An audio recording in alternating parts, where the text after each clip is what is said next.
अस्सलाम वालेकुम व्यूअर्स, मैं हूँ शुमाइला इमरान और आप देख रहे हैं द मैथ टीचर।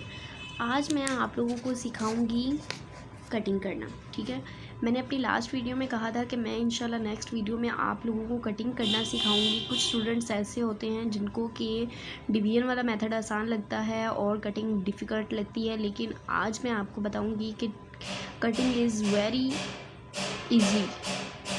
ठीक है, कटिंग बहुत ही आसान है। अगर आपके पास टाइम कम है, आप डिवीजन वाला भी आसान है, लेकिन आपको कटिंग करनी आनी चाहिए। कटिंग करनी डिवीजन से ज़्यादा इजी है, ठीक है, क्योंकि उसमें ज़्यादा बड़े बड़े टेबल नहीं पढ़ने पड़ते हैं। तो चलिए वीडियो स्टार्ट करते हैं। यहाँ पर मैंने 3 किस्म के क्वेश्चंस बनाए हुए हैं। ठीक है, ये छोटी वैल्यू वाला, उससे थोड़ी बड़ी वैल्यू वाला और सबसे बड़ी वैल्यू वाला।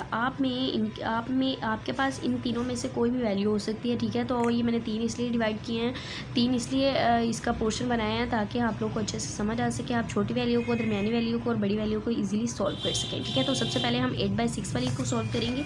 तो यहाँ पर मैं लिख लेती हूँ अपना जो क्वेश्चन है मेरा 8/6। आपने अब गाइस जो सबसे ज़्यादा ज़रूरी बात होती है कटिंग करने के लिए, वो ये है कि आपने कटिंग में एक असूल याद रखना है कि हमेशा सिर्फ एक ही टेबल पे ऊपर और दोनों नीचे वाली वैल्यू को कट करना होता है। ठीक है, यानी कि आपने ऐसा टेबल देखना है जिसमें 6 भी आता हो और 8 भी आता हो। ठीक है, दोनों एक ही टेबल में आते हो। अब देखें 2 के टेबल में ये दोनों आते हैं, 6 भी आता है और 8 भी आता है। तो अब मैं क्या करूँगी, इन दोनों को कट करूँगी।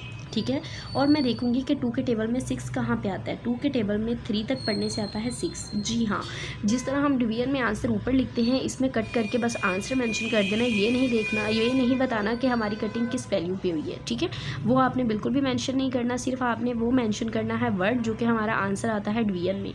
ठीक है, यानी कि 2 का टेबल 3 तक पढ़ने से 6 आता है, तो 2 का टेबल कहाँ तक पढ़ने से 8 आता है, 4 तक पढ़ने से। अब आप मज़ीद देखेंगे कि 4/3 जो आ गया है, अगर ये जो 4/3 हमारा आया है, ये किसी और टेबल कोई ऐसा है जिसमें 4 और 3 दोनों आते हों, तो जी नहीं, ऐसा कोई टेबल नहीं है जिसमें 4 भी आता हो और 3 भी आता हो। इसलिए यहाँ पे हम इसको स्टॉप कर देंगे, ये हमारा आंसर है।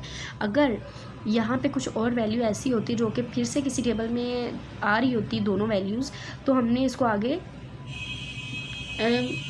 मज़ीद चलाना था। ठीक है, अब जैसे कि ये वैल्यू ऐसी है कि जिसमें दोनों एक टेबल में नहीं आते, इसलिए यहाँ पे हमें स्टॉप करना पड़ा। नेक्स्ट हम देखेंगे, हमारे पास है 16/18। ठीक है, इसको भी हमने इसी तरह से देखना है कि ये 2 के टेबल में आता है 16 भी और 18 भी। तो 2 का टेबल 8 तक पढ़ने से आता है 16, 2 का टेबल ही 9 तक पढ़ने से आता है 18। अब आप देखेंगे कि 8/9 कोई ऐसा टेबल है जिसमें 8 भी आता हो और 9 भी आता हो, तो नहीं, तो इसलिए हमारा आंसर ये भी यहीं पे स्टॉप हो जाएगा। ठीक है, नेक्स्ट मैंने वैल्यू ली है 16/54। ये मैंने बड़ी वैल्यू इसलिए ली है क्योंकि कुछ स्टूडेंट्स को अगर बड़ी वैल्यू वाले क्वेश्चन आ जाते हैं कटिंग करने के लिए, तो उनको आ नहीं रहे होते हैं। ठीक है, तो इसलिए मैंने ये बड़ी वैल्यू वाले आज क्वेश्चन लिए ताकि आपको अच्छे से समझ आ सके।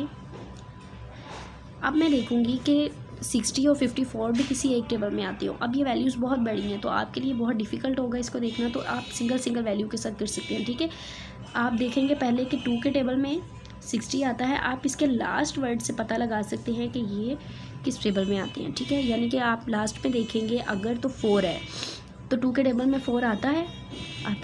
अब आप 0 देखें, ये है 0, तो 2 के टेबल में 0 आता है, यानी कि 10 जब आता है उसमें भी लास्ट पे 0 होता है, 20 जब आता है उसमें भी लास्ट पे 0 होता है। इसका मतलब है ये दोनों हम 2 के टेबल में आते हैं, इसको सॉल्व कर सकते हैं 2 पे।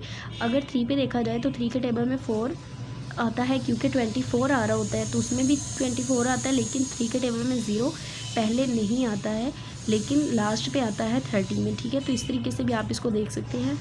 अब हम करेंगे 2 का टेबल पढ़ेंगे कहाँ तक, 3 तक, तो हमारे पास आ जाएगा 6, तो 0 एज इट इज़ हम उतार लेंगे। फिर हम 2 का टेबल कहाँ तक पढ़ेंगे कि 5 आए या इससे छोटी रकम आए, तो 2 का टेबल मैं 2 तक पढ़ूंगी तो मेरे पास आ जाएगा 4, जो 1 बचा वो मैं इसको दे दूँगी, तो ये हो गया 14। 2 का टेबल मैं पढ़ूंगी कहाँ तक, 7 तक, तो मेरे पास आ जाएगा 14। अब मेरे पास आंसर आ गया है 30/27। अब मैंने देखना है कि कोई ऐसा टेबल जिसमें 27 भी आता हो, 30 भी आता हो। ठीक है, तो ये दोनों आते हैं 3 के टेबल में, तो 3 का टेबल 10 तक पढ़ते हैं तो 30 आ जाता है, 3 का टेबल 9 तक पढ़ते हैं तो 27 आ जाता है। अब आपने देखना है कोई ऐसा टेबल जिसमें 9 और 10 दोनों आते हों। अगर है तो आप इसको मज़ीद चलाएंगे, और अगर नहीं है तो आप इसको यहीं पे स्टॉप करके आंसर लिख देंगे। तो चूँकि 10 और 9 किसी टेबल में नहीं आते इकट्ठे, इसलिए ये हमारा आंसर है। अगर मेरा तरीका आपको पसंद आया तो मेरी वीडियो को लाइक कीजिएगा, चैनल को सब्सक्राइब कीजिएगा। और अगर आप किसी भी क्लास के स्टूडेंट हैं, किसी भी क्वेश्चन में कोई डिफ़िकल्टी फेस हो रही है, आपको उसको समझ में नहीं आ रहा अपने टीचर का, या किसी का भी समझाया हुआ तरीका आपको समझ में नहीं आ रहा और आप मुझसे समझना चाहते हैं, तो मुझे कमेंट सेक्शन में वो क्वेश्चन आप सेंड कर दीजिएगा। इंशाल्लाह मैं उस पर वीडियो बनाऊँगी। आज के लिए इतना ही। अल्लाह हाफिज़।